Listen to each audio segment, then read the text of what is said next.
दिल्ली के Sharda institute of management के निदेशक स्वामी चैत्यानंद सरस्वती उर्फ पार्थ सारथी के खिलाफ 34 छात्राओं ने यौन शोषण का आरोप लगाया है।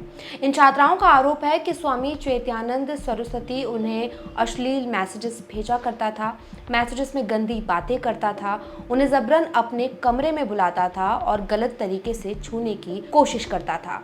इन छात्राओं के बयानों को दर्ज कर लिया गया है और स्वामी चैत्यानंद सरस्वती के खिलाफ एफआईआर दर्ज हो चुकी है। अब इस वीडियो में हम आपको बताने वाले हैं कि चैत्यानंद सरस्वती कौन है और ये 34 छात्राएं कौन हैं जिन्होंने चैत्यानंद सरस्वती पर ये आरोप लगाए हैं। चैत्यानंद सरस्वती को पुलिस अब तक गिरफ्तार क्यों नहीं कर पाई है और अब तक चैत्यानंद सरस्वती का पिछला रिकॉर्ड क्या कुछ रहा है वो हम आपको विस्तार से बताते हैं। दरअसल चैत्यानंद सरस्वती उड़ीसा से ताल्लुक रखता है। वो अब तक 17 से ज्यादा किताबें लिख चुका है जिन्हें धार्मिक किताबें कहा जाता है। चैत्यानंद सरस्वती की हिस्ट्री अगर खंगालें तो उनके ऊपर ये पहली बार यौन शोषण के आरोप नहीं लगे हैं, बल्कि इससे पहले साल 2009 में भी एक महिला ने उनके ऊपर छेड़खानी के आरोप लगाए थे, जिसके बाद चैत्यानंद सरस्वती ने संन्यास ले लिया था और वो चैत्यानंद से पार्थ सारथी बन गए थे। इसके बाद साल 2016 में भी उन पर छेड़खानी के आरोप लगे हैं और अब साल 2025 में 34 छात्राओं ने उन पर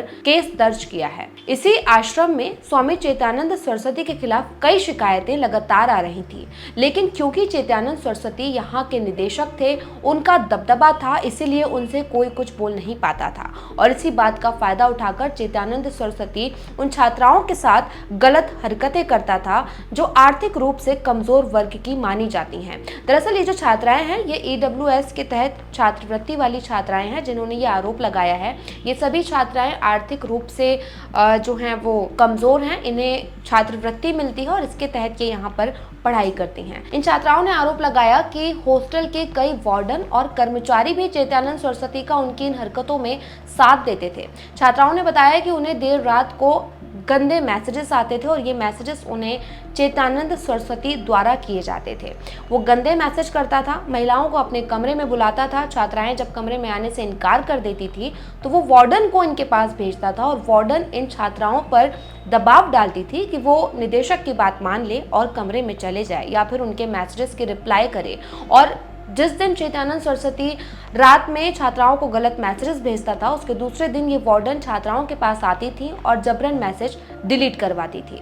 दिल्ली पुलिस ने इस बात की जानकारी दी है कि छात्राओं के फोन से मैसेजेस डिलीट हैं और उन मैसेजेस को रिकवर करने की कोशिश की जा रही है। चैत्यानंद सरस्वती के खिलाफ एफआईआर दर्ज हो चुकी है। उनके आश्रम पर भी इसको लेकर एक नोटिस चस्पा हो चुका है जिस पर साफ शब्दों में लिखा हुआ है कि चैत्यानंद सरस्वती की हरकतों के कारण आश्रम ने उनसे सभी संपर्क तोड़ दिए हैं। बताया जा रहा है कि आश्रम के भी सभी जो ऑफिशियल नंबर हैं वो फिलहाल बंद हैं और जितने भी अधिकारी इस आश्रम में काम करते थे उन सभी के फोन फिलहाल बंद आ रहे हैं। पुलिस ने कई लोगों से इसमें पूछताछ की है, 10 कर्मचारियों से पूछताछ की है जिसमें कुछ अधिकारी हैं और कुछ वार्डन हैं जो यहाँ पर छात्राओं की देखरेख करती थी। इन सभी के बयान दर्ज कर लिए गए हैं। ऑफिशियल तौर पर पुलिस ने बयानों में अभी तक इन अधिकारियों ने क्या कुछ बताया वो नहीं बताया है, लेकिन जो जानकारी सामने आई है वो ये है कि चैत्यानंद सरस्वती के खिलाफ पहले भी कई मामलों में अब जो है कई सारे मामले दर्ज हैं। उनके ऊपर बीएनएस की कई धाराओं में मामला पुलिस ने दर्ज किया है।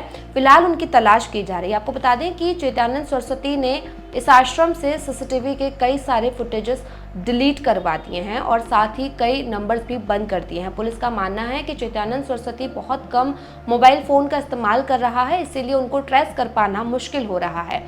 पुलिस फिलहाल उत्तर प्रदेश, दिल्ली और उसके आसपास के कई राज्यों में चैत्यानंद सरस्वती की तलाश कर रही है। यहाँ तक कि नेपाल बॉर्डर पर भी उनकी तलाश जारी है।